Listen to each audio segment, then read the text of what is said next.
Hi guys, welcome back to my channel. It's Tina और आज हम बात करने वाले हैं मेरे इंटरमिटेंट फास्टिंग चैलेंज की। बाय द वे मैं एक बात कहना चाहती हूँ कि मैंने अपने चैनल का नाम रखा है टीना हैप्पीनेस डायरीज। इसमें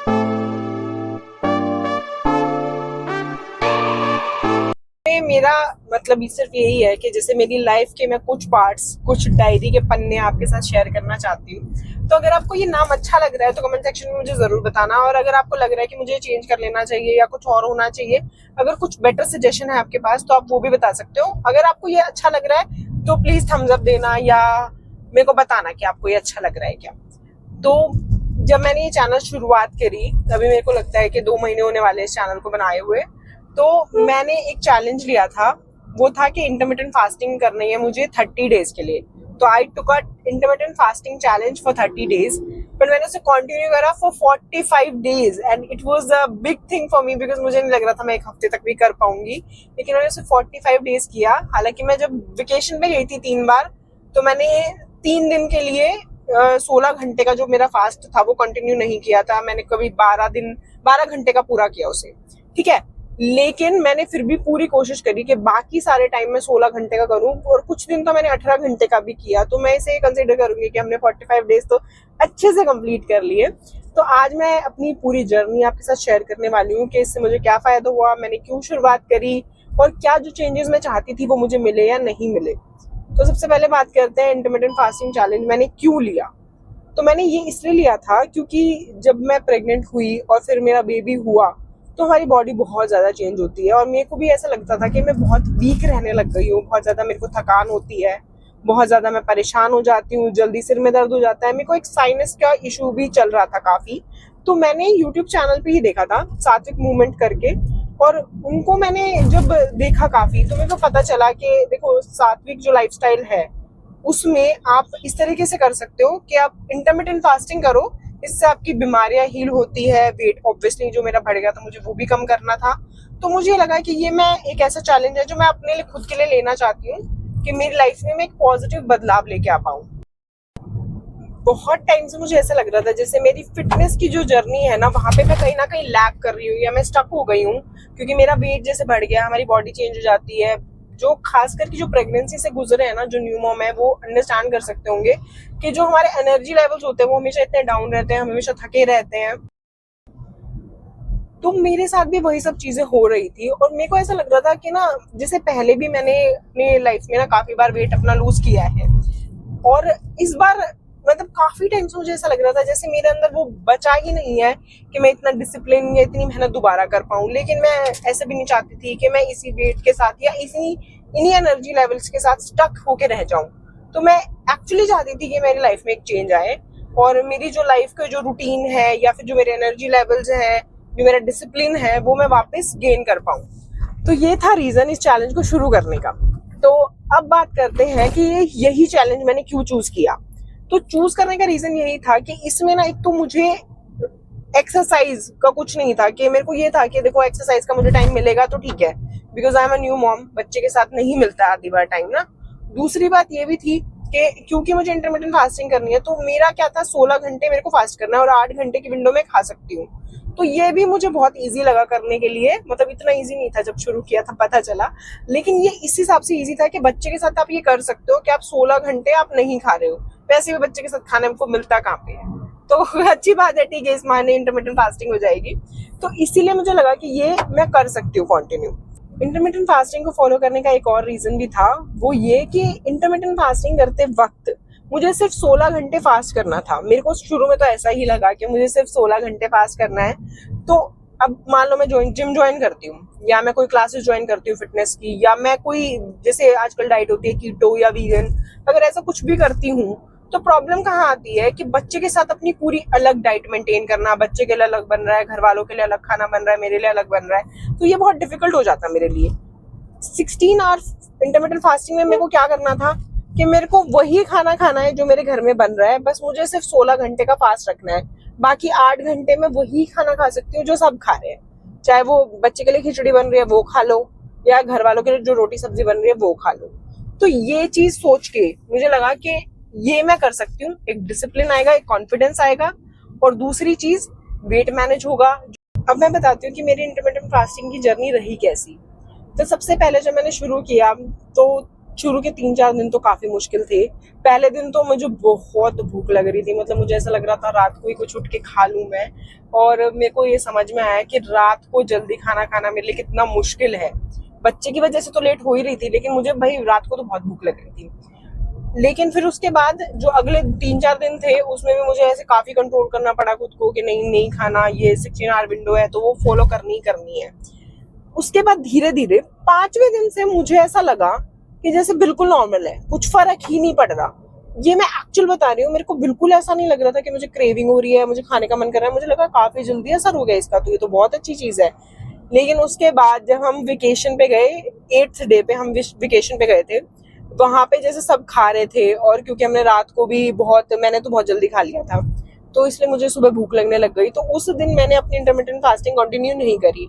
अगले दिन हम ब्रेकफास्ट ऑब्वियसली बुफे मिल रहा था तो सुबह ही खाना खाएंगे, फिर रात दोपहर में रुकते, तो इसलिए मैंने तब भी खाना खा लिया था। और टेम्पटिंग भी लग रहा था यार, अच्छा खाना मिल रहा था तो वहां पे तो था। लेकिन ऐसा नहीं है कि अगर खाना नहीं मिल रहा हो तो मैं कंट्रोल नहीं कर सकती थी, मैं कंट्रोल कर सकती थी। लेकिन हाँ, वो मन जो है ना वो कंट्रोल करना थोड़ा सा मुश्किल था।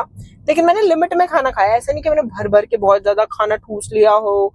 मतलब एक हफ्ते में ही वो कंट्रोल मेरे में था कि मैं ओवर ईटिंग नहीं कर रही हूँ, जो कि हम कर लेते हैं कई बार कि जो भी रखा हुआ है घर में होता है ना, खास करके मदर बनने के बाद होता है कि अगर हस्बैंड की थाली में कुछ बच गया है, अगर बच्चे ने कुछ छोड़ दिया, हम वो सारा कुछ खा लेते हैं। वो चीज मेरी बिल्कुल छूट गई एक हफ्ते में ही, क्योंकि एक तो खुद सेल्फ डिसिप्लिन, दूसरी चीज ये थी कि मेरे पेट में उतनी जगह ही नहीं होती थी, मुझे उतनी भूख ही नहीं लगती थी। मैंने ये चीज ना बहुत बार पढ़ी भी है, सुनी भी है। होता क्या है कि हम जितना खाना खाते हैं ना, हमारा स्टमक उसी हिसाब से स्ट्रेच होता है। तो अगर हम बहुत ज्यादा खा रहे हैं तो विद टाइम हमको ना आदत लग जाती है ज्यादा खाने की। अगर हमें कम खा रहे हैं ना तो विद टाइम हमारे स्टमक को आदत हो जाती है कम खाने की। तो मेरे साथ ये हुआ और मुझे लगा ये एक हफ्ते में ही बहुत अच्छे से हो गया। उसके बाद जो मेरा सेकंड वीक था वो मुझे लगा कि आराम से जा रहा है, बहुत स्मूथ है, कुछ ऐसे क्रेविंग नहीं हो रही। थर्ड वीक आते आते ये मेरे को इतना इजी लगने लग गया था कि मेरे को ऐसे ना, जब तक 16 घंटे नहीं हो जाते थे ना, मुझे ये भी नहीं लगता था कि मुझे भूख लग रही है।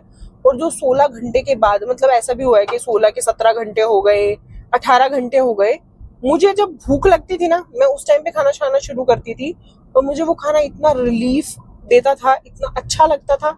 ऐसा नहीं लग रहा होता था कि मैं भूखी मर रही हूँ, लेकिन खाना खाते वक्त मुझे मजा आ रहा होता था। मतलब सिंपल सब्जी, मैंने घिया की सब्जी जैसे बहुत खाई है, बेसन का चीला बहुत खाया इस डाइट में, क्योंकि मेरे को ये भी था ना कि हल्का खाना खाना है। तो मेरे को ऐसा लगता था वो चीजों का मैं फ्लेवर ले पा रही हूँ। बच्चे की जैसे खाना बनाते हैं तो हम नमक, थोड़ी सी काली मिर्च डाल दी, बाकी कुछ नहीं डाला। तो मैं जब उसका भी खाना खा रही थी ना तो मुझे ऐसा लगता था मुझे फ्लेवर फील हो रहा है, मेरे को अच्छा लग रहा है खाने में। क्योंकि खाना ना मेरी बॉडी है उसको रिस्पेक्ट करने लगी थी कि हर टाइम तो मिल नहीं रहा, अब जब मिल रहा है तो रिस्पेक्ट से खाओ, इसे एंजॉय करके खाओ। तो ये चीज मेरे साथ जरूर हुई। सो 3 वीक्स करते करते ये बहुत ड्रास्टिक चेंज आ गया था मेरे अंदर कि मेरी क्रेविंग्स बंद हो चुकी है, मुझे बार बार भूख नहीं लगती है। मेरे सामने ना कुछ भी आ रहा हो, आइसक्रीम आ रही हो, कुछ भी आ रहा हो, अगर मैंने सोच लिया मुझे नहीं खानी तो मुझे नहीं खाने का मन करता था। वरना पहले मुझे ऐसा लगता था कि अरे नहीं यार, आइसक्रीम कैसे छोड़ सकते हैं, ये तो मेरा माइंडसेट वो बन गया था इंटरमिटेंट फास्टिंग करते करते 3 हफ्ते में ही कि कोई बात नहीं यार, इस चैलेंज के बाद खा लूंगी, 30 दिन बाद खा सकती हूँ मैं, कोई फर्क ही नहीं पड़ता। तो वो इतनी विल पावर स्ट्रॉन्ग हो गई थी 3 वीक्स में। फिर मुझे लगा कि मेरा वेट है ना 1.5 किलो शायद कुछ कम हुआ था 3 वीक्स में, अराउंड 1.5 या 2 किलो, पूरा एग्जैक्ट 2 किलो नहीं हुआ था, उससे थोड़ा कम। तो उस टाइम पे मेरे को था कि मुझे ना एक्सरसाइज का भी रूटीन बना लेना चाहिए बच्चे के साथ, जो कि पॉसिबल नहीं हो पा रहा था, इसलिए मैंने ये चैलेंज लिया था। लेकिन फिर भी मैं थोड़ा थोड़ा एक्सरसाइज करने लग गई थी। लेकिन फिर हुआ ये कि 2-3 दिन बाद ही मेरे पैर में हो गया फ्रैक्चर। तो अब तो मुझे टोटल ही बेड रेस्ट रहना था, बेड रेस्ट पूरा ही करना था मुझे, और कुछ नहीं कर सकती थी मैं। अब बेड रेस्ट हो गया, पर फिर भी मैंने को ये रखा कि नहीं नहीं, मेरे को अपनी इंटरमिटेंट जो फास्टिंग है ना वो कंप्लीट करनी है। उसका तो चैलेंज है, मैं 30 डेज का करूंगी। लेकिन अब उस 30 डेज के चैलेंज में मेरा वेट कम हुआ एक्चुअली 3.9 kg, यानी कि लगभग मेरा 4 किलो कम हो गया। अब ये चीज मेरे को इतनी अच्छी लगी जब मेरा वेट कम हो गया, 3.9 kg हो चुका था। मतलब आई गेस 26 दिन हो गए थे मुझे इंटरमिटेंट फास्टिंग करते हुए जब मेरे को फ्रैक्चर हुआ था। तो मेरे को ये लगा कि यार जब 26 दिन में मेरा लगभग 4 kg कम हो सकता है तो इंटरमिटेंट फास्टिंग से एक्चुअली में फर्क पड़ेगा। और मैंने एक्सरसाइज तो पहले भी नहीं करी थी, लेकिन हाँ मैं डेली का अपना रूटीन जो वर्क था वो कर रही थी। उतना तो मेरे को उठना चलना हो रहा था, और बच्चे के साथ बहुत काम होते हैं। लेकिन अब तो मेरा बिल्कुल हो गया बेड रेस्ट, मतलब मैं कुछ भी नहीं कर सकती क्योंकि पैर में फ्रैक्चर हो गया मेरे। तो मैंने सोचा कि मुझे कंटिन्यू करनी चाहिए अपनी इंटरमिटेंट फास्टिंग, क्योंकि जो वेट मैंने कम किया है मैं उसे बढ़ाना नहीं चाहती। और होता भी यही है कि जब आप वेट कम करते हो और उसके बाद आप ऐसे प्रॉपर बैठ जाओ और खाने लग जाओ कुछ भी जो आपका मन कर रहा है, तो आपका वेट एकदम से शूट अप करता है। और मेरे साथ ये है, मैं जब भी बीमार होती हूँ ना, मेरा 1 या 2 दिन तो मन करेगा कि मेरे को कुछ भी नहीं खाना, रोना आएगा मुझे। लेकिन तीसरे दिन से मेरे पराठे, मेरे को सब याद आ जाएगा कि मेरे पराठे ला के दो, पनीर की सब्जी ला के दो, नान ला के दो।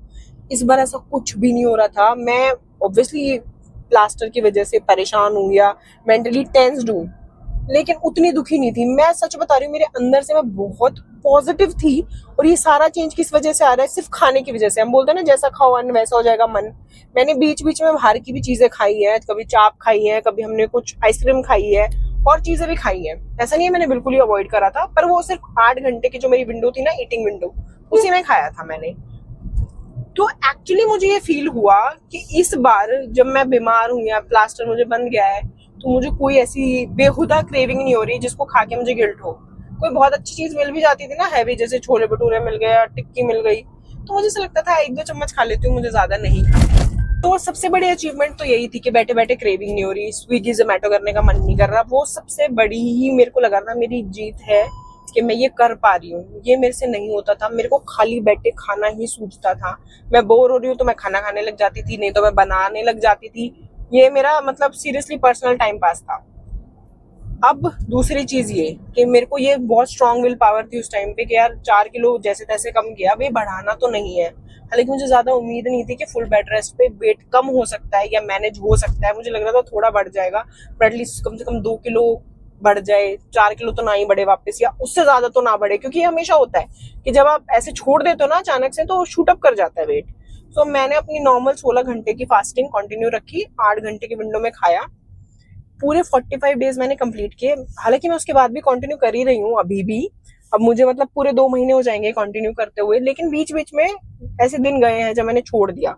तो इसलिए मैं आपको अपनी 45 डेज की जर्नी के बारे में बताऊंगी। तो 45 डेज मैंने कंटिन्यू रखा, और उसमें मेरी क्रेविंग्स शांत थी, मुझे कोई क्रेविंग नहीं हुई। मैंने 18-18 घंटे तक फास्ट को कंटिन्यू करा, मुझे कोई फर्क नहीं पड़ा। मेरी हेल्थ में कोई भी ऐसी गिरावट नहीं हुई। मेरे को इवन प्लास्टर बंधा हुआ था, लेकिन मुझे कोई ऐसी वीकनेस या कुछ भी ऐसा फील नहीं हुआ। सब कुछ एकदम प्रॉपर जा रहा था, कुछ ऐसी प्रॉब्लम नहीं हुई।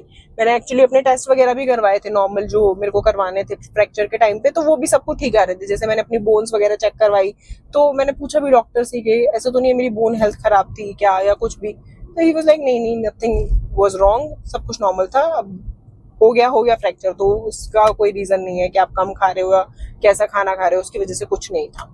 तो दैट वाज अ रिलीफ, क्योंकि मुझे भी लगा कि कहीं मैं अपनी बॉडी को अंदर से तो नुकसान नहीं पहुंचा रही हूँ। तो ऐसा कुछ नहीं था, मुझे ऐसा कुछ फील नहीं हुआ। सबसे जरूरी चीज कि जब आप इंटरमिटेंट फास्टिंग करते हो और हल्का खाना खा रहे हो या 8 घंटे तक का खा रहे हो, ये हल्का खाना खाते हुए, जैसे आप इतने दिन से खा रहे हो हल्का खाना, आप एकदम से भारी खाना नहीं खा सकते। मेरे जब 30 डेज पूरे हो गए थे, तो मैंने एक दिन मोमोज खाए थे रात को, और 4 मोमोज 5 मोमोज खाए होंगे मैंने।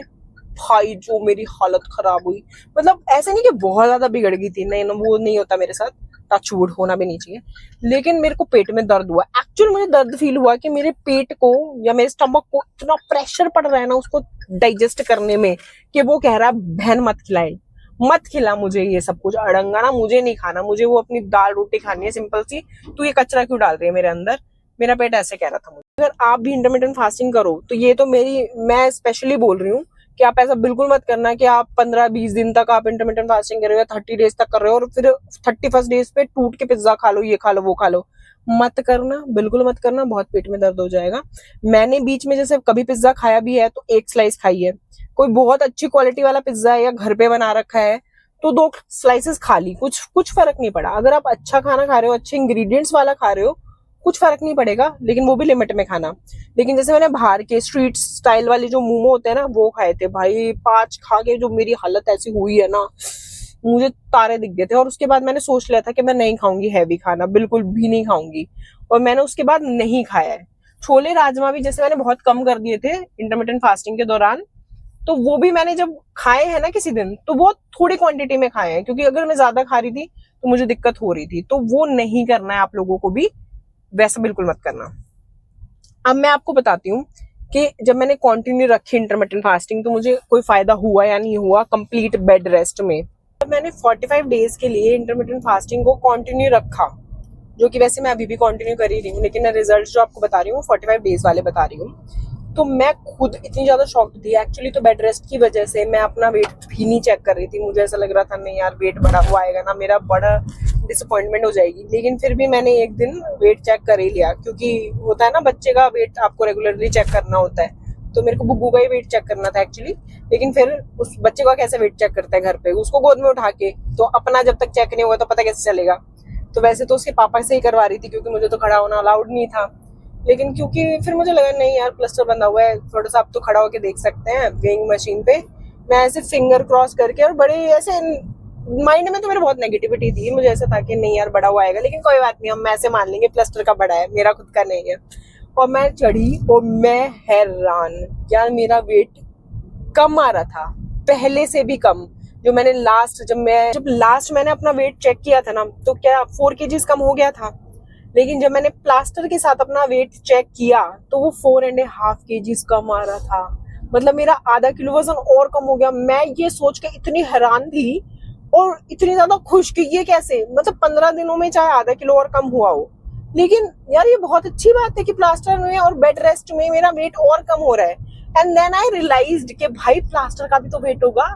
उसके बाद सोचो मैं कितनी ज्यादा खुश थी। फिर मैंने फटाफट से गूगल पे चेक किया कि प्लास्टर में कितना वेट होता है, तो मेरे को ऐसा दिख रहा था कि अब 2 तरह के प्लास्टर बनते हैं, एक फाइबर वाला होता है और एक होता है वो पीओपी वाला। तो पीओपी वाला मुझे नहीं बना था, मुझे बना था फाइबर वाला, तो उसमें कम से कम 1.5 से 2 किलो हो सकता है वेट। पर अगर सपोज हम उसे 1 किलो भी मानते हैं तो भाई मैंने 5 किलो तो लूज कराई है, 5 साढ़े 5। और ये बहुत बड़ी बात है, ये बहुत बड़ी बात है। पति क्या कर रहे थे आप? सीटी बजा रहा था। हाँ तो बजाओ ना, बजाओ। ऐसे वैसे कर बजानी तो नहीं आती, मैं ऐसे बजा रहा था। थैंक यू पति। तो actually I was like that excited, I was like ये हुई ना बात, मतलब यार फाइनली जो इतने टाइम से नहीं हो रहा। मैं ना शादी के बाद भी ऐसा नहीं था कि मैं कॉन्शियस नहीं हूँ अपने वेट के लिए, लेकिन ये हमेशा मुझे ऐसे ही बोलते थे कि नहीं नहीं आपकी शादी हो गई, अब आपको लगता है ठीक है लड़का मिल गया, क्या जरूरत है वेट कंट्रोल करने की। नहीं, पर यार देखो वही होता है कि आपका रूटीन चेंज हो जाता है शादी। उसी रीजन की वजह से मेरा वेट बढ़ा था विद टाइम। ऐसा कभी भी नहीं था कि मैं अपनी फिटनेस पे ध्यान नहीं दे रही, ऐसा कभी भी नहीं था। मैं हमेशा ही, मेरे को लगता है कि फिट रहना चाहिए, हमेशा ही ये लगता है कि फिट रहना चाहिए और फिटनेस पे ध्यान भी देना चाहिए, तो मैं भी ध्यान देती थी। लेकिन इंटरमिटेंट फास्टिंग से जो मुझे एक्चुअल में रिजल्ट मिला, जो मुझे चाहिए थे, क्योंकि भाई एक कांस्टेंट मेरा रूटीन नहीं बन पाता था ना, जिम का बच्चा होने के बाद तो भाई ऑब्वियसली नहीं बन पाता। आप उसको किसके पास छोड़ के जाओगे और कितना टाइम छोड़ के जाओगे। मैं वर्किंग हूँ ऑलरेडी, मैं इतना टाइम स्कूल में रहती हूँ, स्कूल की मेरी जॉब है, उसके बाद भी मैं चली जाऊँ घर से, किचन में भी रहती हूँ, तो मैं बच्चे को टाइम कब दूंगी। तो मैं जिम एक्चुअल में खुद भी नहीं जाना चाहती थी। तो ये मेरे को एक ऐसा रास्ता मिला जहाँ पे मैं अपनी डाइट पे कंट्रोल लगा सकती हूँ। कॉन्फिडेंस एक्चुअली मुझे मिला। मेरे एक्चुअली जब कपड़े थोड़े से ढीले हुए, मुझे बहुत खुशी मिली यार, मैंने इंचेस लूज करे। मुझे नहीं पता 5 किलो का फर्क इतना दिखता है नहीं दिखता विजिबल, लेकिन स्केल पे फर्क इतने सालों से नहीं दिख रहा था, वो दिखा और मैं उससे बहुत ज्यादा खुश थी। तो अगर आप लोग इंटरमिटेंट फास्टिंग करना चाहते हो या ट्राई करोगे तो प्लीज मुझे कमेंट सेक्शन में बताना और मुझे मेरे साथ भी अपनी जर्नी को शेयर करना। और थोड़ा सा भी अगर आपको लगा हो कि ये इंस्पायरिंग था तो मुझे जरूर बताना। मैं ये जरूर कहूंगी कि इंटरमिटेंट फास्टिंग कर सकते हो, बिल्कुल सेफ है। थोड़े दिन आपको लगता है लेकिन भूख नहीं लगती बाद में। एक और चीज मैं बताती हूँ, बहुत सारे लोग ऐसे बोलते हैं कि इंटरमिटेंट फास्टिंग करते वक्त ना एक प्रॉब्लम होती है हमें, कि हमें ना एसिडिटी होने लग जाती है, हमसे नहीं रहा जाता भूखा इतनी देर। तो आप लोग क्या करो, अपनी 16 घंटे की फास्टिंग की वजह 14 घंटे से स्टार्ट करो। 14 आवर्स में क्या करोगे, नारियल पानी P low, black coffee P low. Black coffee से मेरे को लगता है वैसे एसिडिटी और हो सकती है, तो आप नारियल पानी पियो, या सफेद पेठा होता है ऐशगार्ड का जूस पी लो, ऐसा कुछ पी लो। मैं हालांकि कुछ भी नहीं लेती थी, मैं पानी लेती थी तो लेती थी, उसके अलावा मैं कुछ भी नहीं लेती थी। लेकिन नॉर्मली लोग black T, black coffee, coconut water या ऐशगार्ड का जूस, ऐसा सब कुछ ले सकते हो। तो शुरुआत उससे करो एंड धीरे धीरे अपने आप को चैलेंज करते रहो, क्योंकि इसका एक्चुअली में बहुत अच्छा रिजल्ट मिलता है। मुझे ऐसा लगता है पर्सनली, मेरी स्किन में एक प्रॉब्लम थी जब मैं प्रेग्नेंट हुई थी ना, और इवन आफ्टर प्रेगनेंसी मेरे को बहुत पिंपल्स होने लग गए थे, बात पे पिंपल्स हो जाते थे, जो कि मुझे पूरी लाइफ में कभी नहीं हुए। टीनेज थी ना मैं जब, कभी नहीं हुए मुझे। लेकिन अब देखो फिर से स्किन, टचवुड मतलब फिंगर क्रॉस, स्किन क्लियर है। मतलब ये अमेजिंग चीज जो हो रही है ना, वो इंटरमिटेंट फास्टिंग की वजह से हो रही है। मेरी एनर्जी बेटर है, मैं इतनी ज्यादा थकी नहीं रहती हूँ। मतलब लिटरली मैंने यूट्यूब चैनल शुरू कर लिया, ये किस लिए कर लिया, क्योंकि मेरी energy is finally on the track. तो अगर आपको ये यूट्यूब चैनल अच्छा लग रहा है और आप इसे सपोर्ट कर रहे हो, तो प्लीज लाइक शेयर सब्सक्राइब जरूर करना, और मुझे बताना कमेंट सेक्शन में कि आपको अच्छा लगता है नहीं लगता। और जो मैंने आपको बोला था टीना हैप्पीनेस डायरीज, ये नाम सही है या हमें इसको थोड़ा शॉर्ट करना चाहिए, चेंज करना चाहिए, और कोई बेटर सजेशन हो वो भी कमेंट सेक्शन में जरूर लिखना। So bye bye, like share subscribe.